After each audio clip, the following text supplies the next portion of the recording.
Hello, dear students. This will be the last lecture on Sangam age, and I'll be finishing all the additional things that are left in this very video. Okay, today the first topic will be the religion. Okay, the religion during the Sangam age. Okay, so who were the main deities that were worshipped at that time? So the first thing that appeared as the prominent one was Murugan. Okay, and the Murugan is actually the Tamil god. Okay, so this was the main deity, and also there was this thing that was called hero stone worship or Nadukal worship. Okay, what was this hero stone or Nadukal worship? I will tell you.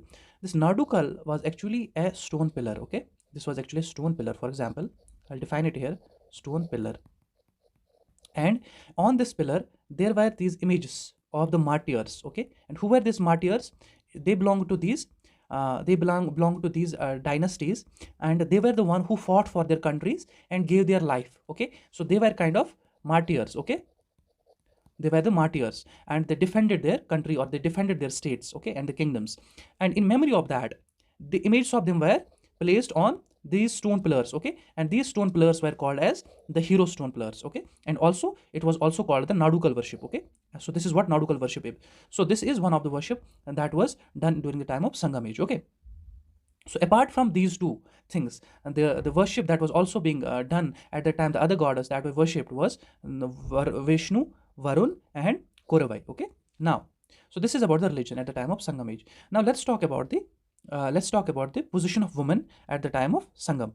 Okay, Sangam era. Now, so it's believed that women enjoyed a very special position, and they enjoyed a good position at that time.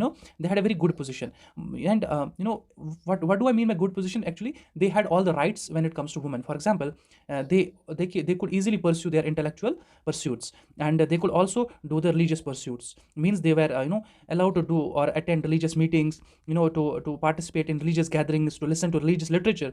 And also they were kind of allowed, or kind of motivated to participate into the intellectual debates, intellectual writings, and all the other things. So which tells us that the woman enjoyed the very good part in the during the time of Sangam age. And how is it famous, or how is it prominent? These details are prominent. These are prominent by the existence of these famous women poets that existed during the Sangam age. And they included Kakai Padniyar was one, and Nachiliar was another woman poet, and Aviyar was another woman poet. So these are the examples of women poets.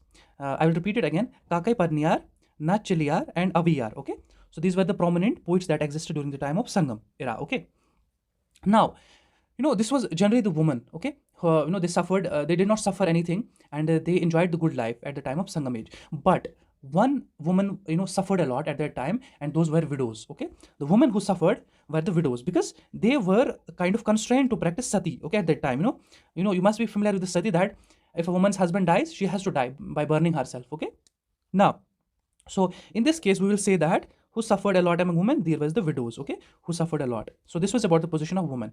Now, the another important thing, or we can say the most important thing, which you have to understand about Sangam age, is the Sangam administration. How was the administration during the Sangam era? So as you already know, that there was this monarchical form of government, or it's called hereditary form of government. Hereditary hereditary form of government. Okay, so at that time this existed, and the king's son could only become the king. So this was done like that. And also there were these separate territories that were headed by separate leaders. Okay, now the king had his ministry. Okay, and how did that ministry work, and what were the names? You have to remember that. Okay, this is very important. For example, the king's ministers were categorized into 5. Okay, and who were these 5 ministers? So first is that the general word that was used for minister was amichar. Okay, amichar was the actually minister. Okay, and the priests were called anthanar. Okay, priests were called anthanar, and envoys were called thuthar. Okay, and military commanders were called senapati. Okay, it's easy. Now, and the spies were called orar. Okay, so amichar, ministers, anthanar, priests, thuthar, envoys, and senapati as military commanders, and orar as spies. Okay, now, so the income that was that was given to the treasury, or the income that was put in the treasury, was mostly collected from the war booty, and it was collected from the land also. So as I told you, the agricultural land revenue that was generated directly that money will go to the treasury and the war booty. For example, if there was a war with some kingdom, and whatever the possession was looted, that's called war booty, and that was also given to the treasury. Okay, so this was the income to the treasury. Now, so this is about administration. What about the society of the Sangam period? Okay, so society, for example, if we will discuss first the land system was a five-fold system. Means it was land was divided into five categories. For example, Kurunji was the hilly land, Mulai was pastoral land, and Marudam was also which agricultural land. Okay, and this Nedal was coastal land, and Palai was the desert. Okay, so Kurinji for hilly land, Mulai for pastoral, Murudam for agricultural land, Nedal for coastal land, and Palai for desert. Okay, these are the important names. I know that these names are not easy to remember, but it can be done only through the practice. If you will practice a lot, you will have definitely this memorization. Okay, now moving ahead. So what about the caste system? So there was this fourfold caste system. Means there were four castes that were existing during the Sangam era. First caste was Arasar, and Arasar was ruling class. Okay, these were the patriarchians or the kind of the rich society or the ruling class. It was called Arasar.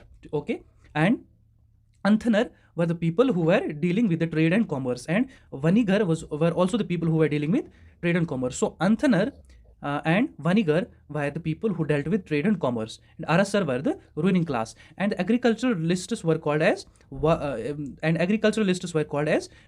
Okay, Velalar were agriculturalists. Okay, now also they from the Sangam era, it is generally considered that the ancient tribes that exist today are actually belong to that period, belong to Sangam period. For example, the tribes which exist today are Vedas, Nagas, Thodas, Irulas. Okay, and these all tribes are supposed to be belonging to Sangam era. Okay, means their origin is traced back to Sangam era. Okay, so this is it. I have completely finished this topic, Sangam era, and all the things that were associated with it, and I hope you understood it. If not, just watch it carefully. Maybe you can slow down the speed a bit and just have multiple revisions. You'll definitely understand this. Okay, so this is it for today, and I will see you into the next lecture. Thank you so much for watching.